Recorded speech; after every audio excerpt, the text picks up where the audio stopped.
All right, hi guys, my name is Dr. Shelley Varnum. I am covering the section on career and technical education. I'm covering for Vicki Masters, so hopefully I cover the information as well as she has in the past.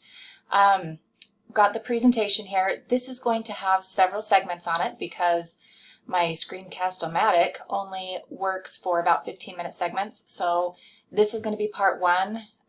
Where I end this presentation, you'll want to just start presentation part 2 and then pick up part 3. So there are 3 parts to this. Let's get started here as we get going on career and technical education, your basic introduction here. Let's see if I can get it to progress.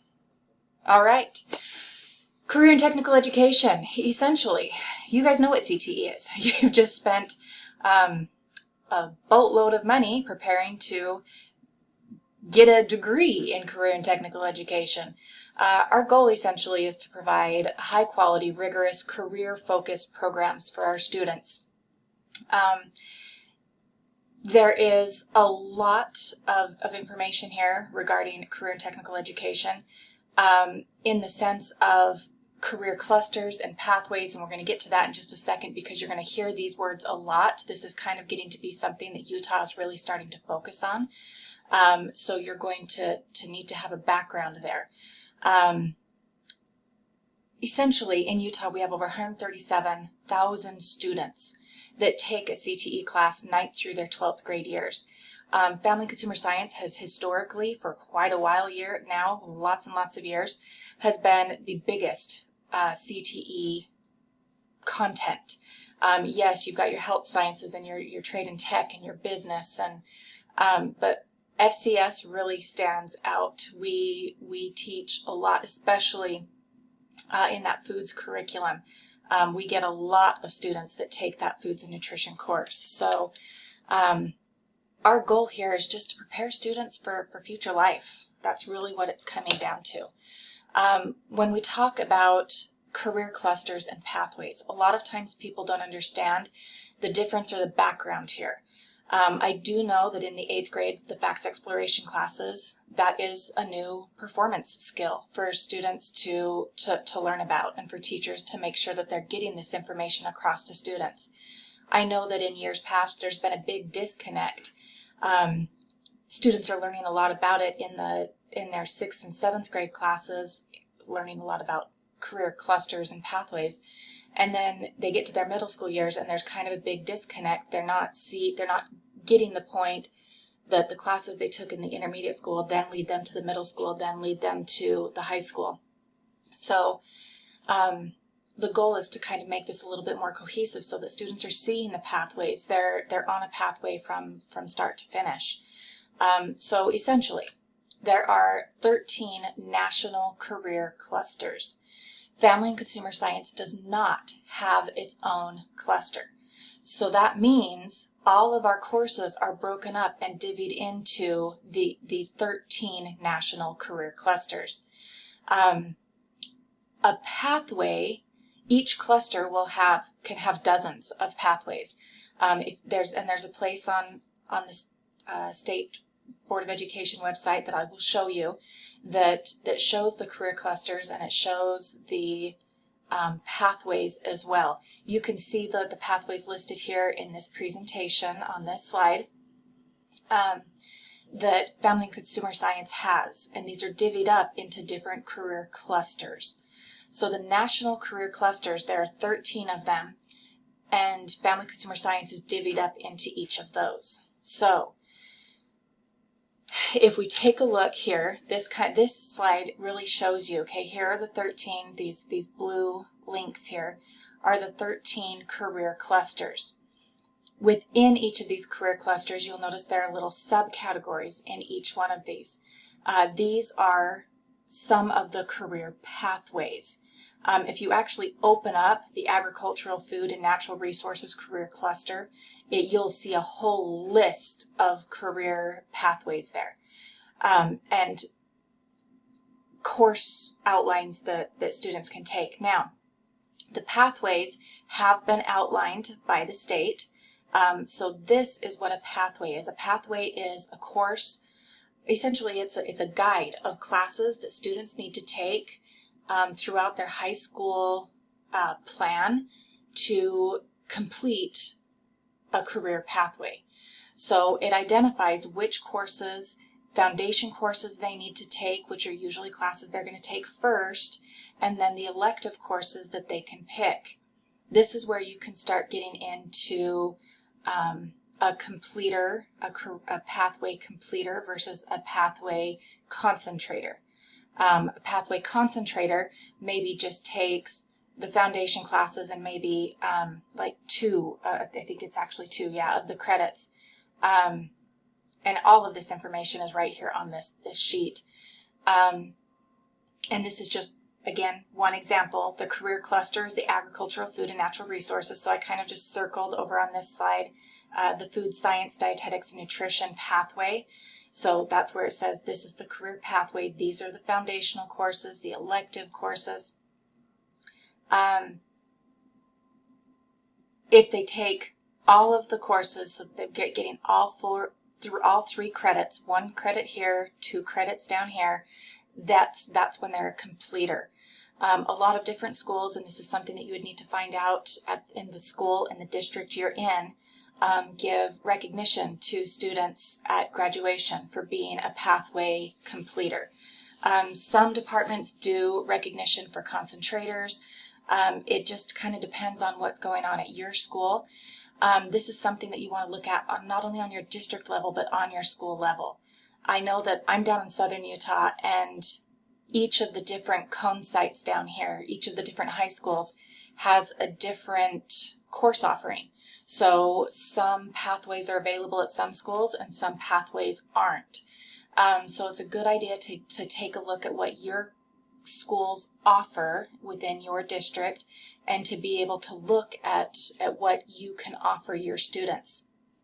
Again, this is a concept that is going to need to be taught in those 8th grade classes. So if you're teaching those facts exploration classes, teaching these basic concepts is now part of the performance skills for that class. It kind of is going to help give those 8th graders hopefully a direction that they can continue taking facts courses for their future. Kind of continuing along family and consumer science based lines here is looking at scholarships, particularly if you are a teacher going to be teaching on the high school level. If you're teaching 10th, 11th, or 12th grade coursework, these are things that you're going to want to be aware of so that you can make sure that your students are aware of these opportunities as they get to be a senior and when these deadlines are coming up and so forth. There are several different scholarships that are available for family consumer science students. The first one here is the CTE scholarships and tuition awards. These are for students that want to go on to become family consumer sciences educators. So this is, it's that 4-year degree. It's for people that are going to go into CTE. Then we've got the FCCLA scholarships. There are 4 of these, $1,000 scholarships. That's quite good for a scholarship. The deadline for these scholarships is in March. It's March 1st. Nikki Sue usually sends out, she's our Utah State FCCLA advisor, who you guys are obviously meeting through this if you haven't met her already. She will send out reminders on the listserv that just says, hey, these applications are coming due. If you have great applicants, make sure that you're having them submit their applications. Same thing with the UAFCS. The Utah Association of Family and Consumer Sciences offers 3 different scholarships. These 3, again, a March 1st deadline. So these are, again, things that you want to be making sure you're telling your students about before the end of the year comes so that they have time to plan. The scholarships can be found on the website. This is a link right here. Let's just take a second and we'll go ahead and go to this website. I'm sure that you're going to get more information about this website here momentarily in Natalie's presentation. But here we've got the AAFCS website. It's been under construction recently, but you can kind of see our different tabs, I guess, up here. Here's the scholarship information, our awards and scholarship recipients for the past years. They can click on the application. Everything is online. We've got a pretty slick system up here now. You can kind of see some of the deadlines. We usually, at our conferences that are usually held in the fall, we would like to award those scholarships at the conferences. So we do like to have them, the recipients actually attend the conference. So anyway, you can kind of see a little bit more about the information there. There are 3 different scholarships that UFACS serves, $500, a $100, and a $300. This $300 graduate scholarship is great for those of you that are wanting to continue your education. If you are going to continue working towards anything in family consumer sciences with a master's degree or a PhD, apply for this, because a lot of times we're not giving out these scholarships simply because people aren't applying for these scholarships. So please make sure you're reading over what it takes and apply for these scholarships. You never get the money if you don't apply. So funding. This is another aspect of CTE. CTE is not like your core subject classes. We do have funding associated that come back into our programs. Now, your state funding, this is money that we receive from state or federal appropriations, are based on your WPU. This is your weighted pupil unit. Essentially what that means is how many little minions you have in a seat. And usually they do the count in October.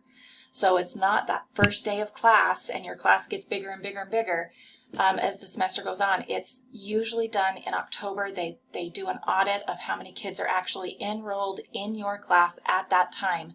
And that's how you are getting your funding based. So for each student you have, you get a certain allotted amount of money. This funding usually goes towards salaries. It goes towards equipment for those of you that are going to be running a lab, like a foods lab or a culinary lab or an interior design lab or a fashion lab. That equipment, that's part of what this funding is for. Teacher training, like the training that you're doing today, training for maybe online learning, different things like that. Work-based learning, career counseling and guidance. It goes towards CTE high school courses. There's all kinds of things that this money goes towards. It's usually supplemented with the Carl D. Perkins funding, which if you have gone to college and have learned anything about CTE, you know about the Carl D. Perkins funding. Our government is very interested in having CTE courses, training our students while they're still in high school to be prepared to enter the workforce. We are doing amazing things in family consumer science right now to help prepare our students for these futures. Now, one of the big things that you need to be aware of is, well, how much money do I get? Okay. The first big thing that you need to know is you're going to get your budget from usually your school. Sometimes it is delivered by your district CTE director or supervisor. I know that in Washington County, we get our budgets usually in about September-ish. So we're going for 3 or 4 weeks before we actually find out how much money we actually have to run the coursework on. Your school secretary should be able to give you a general idea of the funding that you have. That school secretary, make best friends with, okay? Your school secretary, your finance secretary, and the custodians, really. Those are the people you really want to be best friends with. Get them on your side from the get-go, because that finance secretary is going to be one of your best resources when it comes to getting the supplies that you need for your classroom. Your district allocates funds to you. I know that I have an in-house account, so that's money that fees that students